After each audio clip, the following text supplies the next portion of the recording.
Assalamualaikum warahmatullahi wabarakatuh. Alhamdulillahilladzi an'ama alaina bi ni'matil imani wal islam. Asyhadu an la ilaha illallah wahdahu la syarikalah wa asyhadu anna Muhammadan abduhu wa rasuluh la nabiyya ba'dah.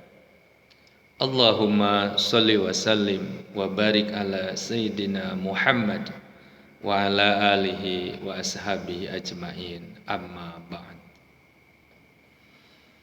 Bapak, Ibu, dan sahabat sekalian,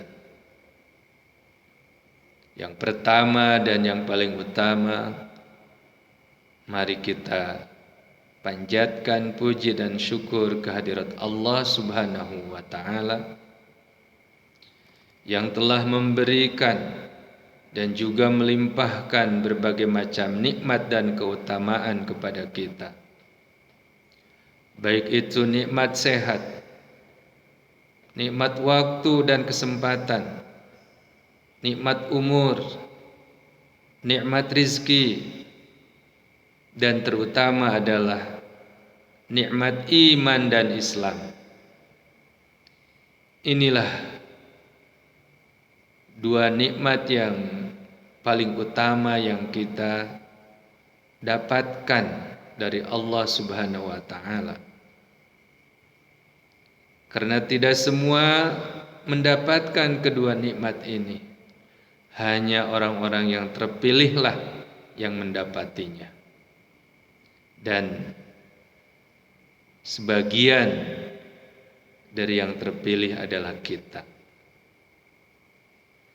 Maka dengan demikian, terhadap kedua nikmat ini hendaklah kita jaga dan tumbuh suburkan dengan amal-amal yang soleh, amalan solihan. Kemudian kita sampaikan dan kita wariskan kepada anak cucu kita. Jangan sampai kedua nikmat ini terlepas dari kita ataupun terputus sehingga tidak sampai kepada generasi berikutnya. Salawat dan salam tidak lupa untuk kita sama-sama sanjungkan bagi baginda Rasulullah Muhammad sallallahu alaihi wasallam, atas keluarganya, para sahabat, dan juga pengikutnya sampai akhir zaman. Bapak, Ibu, dan sahabat sekalian, bagi mereka yang melaksanakan saum, kata Rasul, itu ada dua kebahagiaan.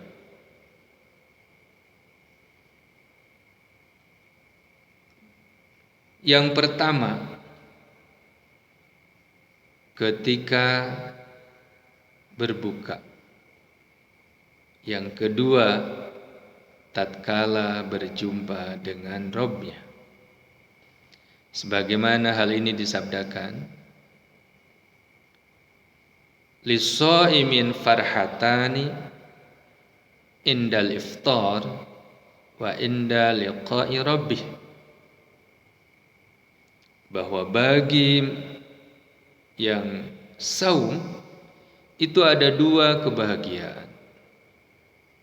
Saat berbuka dan ketika nanti berjumpa dengan Allah Subhanahu wa Ta'ala. Kebahagiaan pertama telah kita dapati. Setiap kita berbuka, terasa dalam hati kita berbunga-bunga.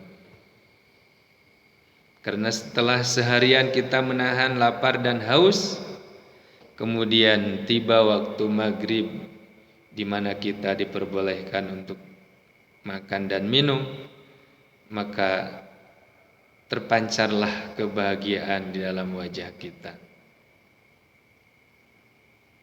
Ini yang kita rasakan setiap kita berbuka. Ada rasa bahagia, ada rasa gembira. Walaupun berbukanya itu seadanya saja. Nah, hadirin rahimakumullah, kebahagiaan ini akan bertambah lagi dan merupakan kebahagiaan yang utama yang Allah berikan, yaitu inda liqa'i rabbih, tatkala kita berjumpa, bertemu, bersua, menatap wajah Allah di akhirat kelak. Kebahagiaan yang tiada tertara. Rabb yang selama ini kita rindukan, Rabb yang selama ini kita rindui, di akhirat kelak kita akan dipertemukan. Dengan syarat tentu saja, di mana saum yang kita lakukan ini adalah saum yang sempurna. Saum yang dapat mengikis habis dosa-dosa kita. Karena dosa merupakan penghalang untuk mendapatkan kenikmatan di akhirat kelak. Allah dan Rasul-Nya senantiasa mewanti-wanti kepada kita, di mana kita agar menjalani saum ini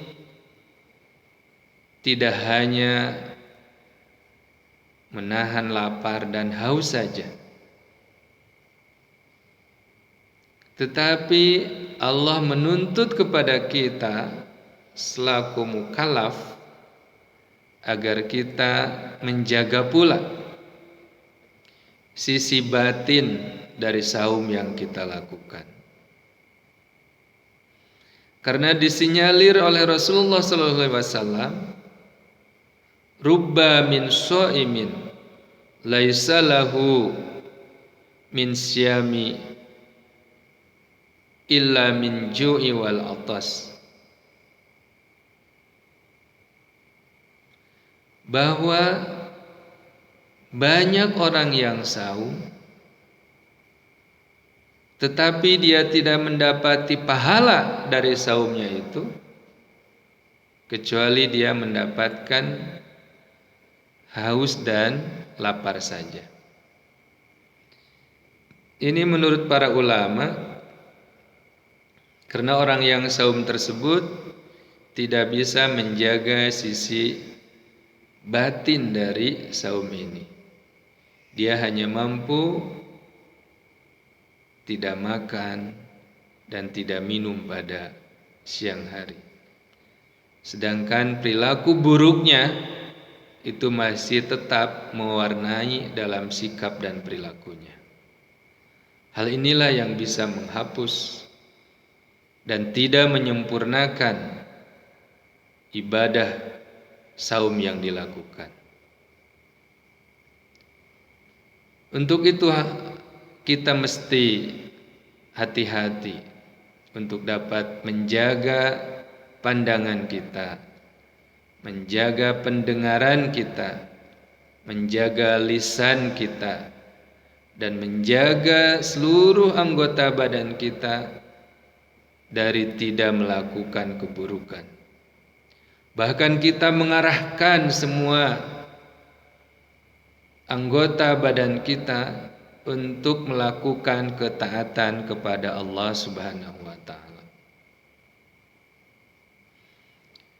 Hati dan lisan kita hendaklah kita jaga untuk tidak melakukan perbuatan-perbuatan yang dilarang oleh Allah Subhanahu wa taala. Misalnya ghibah. Ghibah ini satu perbuatan yang bisa menghilangkan dari nilai saum yang kita lakukan. Bahkan sikap riya dan ujub itu pun sama, bisa menghilangkan dari nilai pahala yang Allah janjikan. Sehingga karena kita tidak hati-hati di dalam melaksanakan ataupun menjaga lisan dan sikap kita, janji Allah yang kedua kita tidak mendapatinya. Karena terhijab dengan keburukan-keburukan yang kita lakukan.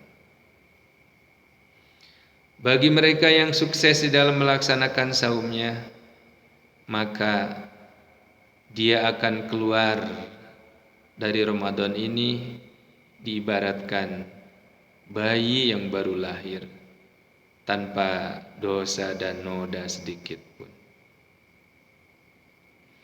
Rasulullah Shallallahu Alaihi Wasallam memberikan motivasi kepada kita, di mana agar kita senantiasa menjaga keutuhan dari saum yang kita lakukan, baik dari segi lahiriah maupun dari segi batiniah. Man shoma Ramadana imanan wahtisaban ghufira lahu ma taqaddama min dambi. Bahwa barang siapa yang saum di bulan Ramadan dengan disertai keimanan dan penuh perhitungan dan kehati-hatian, maka dia akan mendapati ampunan atas dosa-dosanya yang telah lalu.